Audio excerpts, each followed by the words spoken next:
Some good, some less than good, and I think the 3 women's matches got a combined 15 minutes with entrances. Yikes. I'm John Rentham with my review of AEW Dark. We had a 14-match card that went about 2 hours, and I'm wondering how long Dark's going to be once AEW adds a 3rd hour of television sometime this year, because I can't imagine that Dark is going to keep up with this 2-hour format. And I get it. They're trying to give indie talents a payoff and possibly sign some and everything. And they're trying to feature as many contracted talents as possible. But something is not gelling with some weeks on Dark. And this was one of those weeks where there was some good stuff. But then there was some stuff where like, holy shit, this either, just had no business being on the air or went way longer than it should have. So we had Excalibur, Taz, and Ricky Starks on commentary. Ricky Starks selling the fact that Sting had hit him with the bat and he had a damaged throat. And then Anthony Monster Go-Go joined a little bit later. If you get the MST3K reference, I love you guys. So we have Luchasaurus versus Brandon Cutler, and Luchasaurus is better in tag teams. Brandon Cutler is kind of nondescript. He's not bad. He's a pretty good athlete, but just I don't really care about his character, and this was sloppy. This just didn't gel for me. Luchasaurus got a kick, 1, 2, 3. Something just wasn't quite working here. And then we get El Australiano versus Sammy Guevara, and oh dear. El Australiano, who I'm not that familiar with, I think I've only seen him on 1 or 2 episodes of Dark, he can do some cool shit. Sammy's a very good heel, but boy, Australiano hit a couple moves where he just caught Sammy flush, like just the chemistry just wasn't there. He hit him hard on a couple dives. And then we got a sideways shooting star, which didn't work because it sounded good in theory and probably, seemed good in his head, but just the landing wasn't all that good. GTH 1, 2, 3. This is kind of sloppy, mostly because just the chemistry just wasn't there. Sammy did cut a promo. He has a chip on his shoulder. Mentions how Jericho brought him in and that he wants all 3 titles at the same time. Big goals, Sammy. Big goals. He's probably going to get one of them, but hey, at least they're giving Sammy some promo time. They see big things with him. And then we get Nick Comoroto versus Scorpio Sky, and I gotta say right now, Nick Comoroto has really impressed me in tag matches, 6-mans, or the occasional singles match that he's gotten. Scorpio Sky is a big star, and I hope gets a big singles push in 2021. In all honesty, though, this might have been the match of the night, because Nick got to use his power, and, Scorpio sold for him, gave him a lot, and Nick has really shown off in the past few weeks. And Scorpio does use an impressive feat of strength, hitting the TKO, 1, 2, 3. Good match, and I think this helped Nick's stock just a little bit, and Scorpio Sky, again, hopefully he can get a big push in 2021 because he fucking deserves it. He is a singles main event star waiting to happen. They just got to get behind him. And then we have Marty Daniels versus Shanna. Shanna botched a lot here. She was probably thinking about closing the border to Muslim people because she's that much of a goddamn bitch.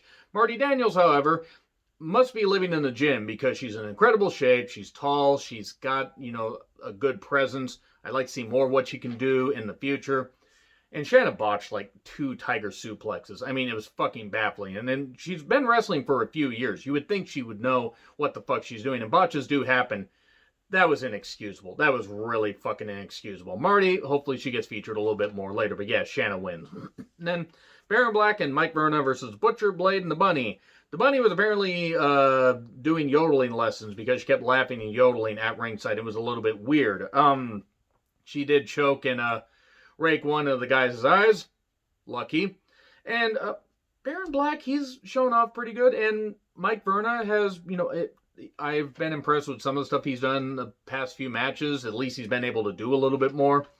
And then a power breaker, whatever the heck it is, 1, 2, 3, power bomb into a neck breaker. So I'll just call it the power breaker. Sounds like some weird 80s, futuristic sci-fi thing. And this wasn't a bad tag match. It was there, but at least the guys got some shots in, and Butcher and Blade got some dominant win, or, a dominant win. Then we get Ryzen and Adam Priest with Var Morales versus a Gun Club. 310 to Yuma, 1, 2, 3. It's not that the Gun Club is bad. I just don't necessarily care about watching Billy Gunn in the ring in 2021. He still moves well, and I hope his sons get featured better, but I didn't care. I'm sorry. It just doesn't matter to me. Got nothing against him. This is where I started to tune out. John Cruz and Danny Limelight versus Santana and Ortiz. I hope Danny Limelight's okay. He seemed to kind of, be selling something, or maybe he landed badly. Hopefully he's all right. I think Danny Limelight has big singles main event potential in some companies. He's really goddamn good. Santana and Ortiz getting a quick win here which is exactly what they needed. And John Cruz isn't bad either, but this is what Santana and Ortiz needed. And then Pretty Peter Avalon's walk-off. Next week, it's going to be 3 judges, 1 outfit, 10 steps forward, pose, 10 steps back. And mention something about Lee Johnson. I do not care one bit about this Pretty Peter Avalon character, and one hardly needs to go on about anything else. I have nothing against the person, I just don't care about the character. Speaking of Lee Johnson, here he is with Aaron Solo versus Private Party with Matt Hardy. This pairing with Matt Hardy is not going to fucking work. I know what the end game is. It's not going to help Private Party. It's just not going to. And Matt Hardy, it's just not interesting anymore. Hasn't really been interesting since before he came to AEW, at least in my opinion. I'm not saying that, you can't be a fan of his. You can. That's cool. I'm just kind of over Matt Hardy. I just am. And then later, Matt pops Aaron while the referee's distracted. And double kick pins Aaron 1, 2, 3. Big Swole versus Alex Gracia. And let me be honest, Big Swole is pretty funny on Twitter and seems to have some good energy. I don't think she's very good in the ring. That's just my opinion. Not saying she's not athletic, but it's just not translating to matches. Alex Gracia has some good energy. And, Big Swole gets the victory. That's really all I need to say about that. Zach Clayton versus Sonny Kiss. Hey, Sonny was more aggressive and got featured in a singles match. And no Joey Janela. No Joey Janela on AEW programming is a really good thing. I don't want the guy to not be able to earn a living, but he's just not... He does not warrant any big contract from a big wrestling company because he's so fucking shit. Zach Clayton, no, he has some good size. And Sonny Kiss, again, showing more aggression, did get the split leg drop 1, 2, 3. Sonny Kiss will never be more than the mid-card act in AEW. That doesn't mean that he can't be featured, like this, where it's like, oh, hey, he actually can do some shit. Casey Navarro and AJ Kirsch versus Top Flight. So this is AJ Kirsch. I've heard about him. I've seen some of his tweets pop up when people like them on my timeline. Man, he does good cocky heel work, I will say that. Casey Navarro also has some good energy. Top Flight are definite big stars in the future. Got to take a few years with them, but they definitely have the ability. And I'll roll through, and one of Top Flight gets the victory. I don't remember which one it was. Sorry, brain tuned out a little bit. I need to learn these guys' names. And maybe do some more, video packages on people like this. That's what they should do with AEW. Not do match, video package, but do some more video packages.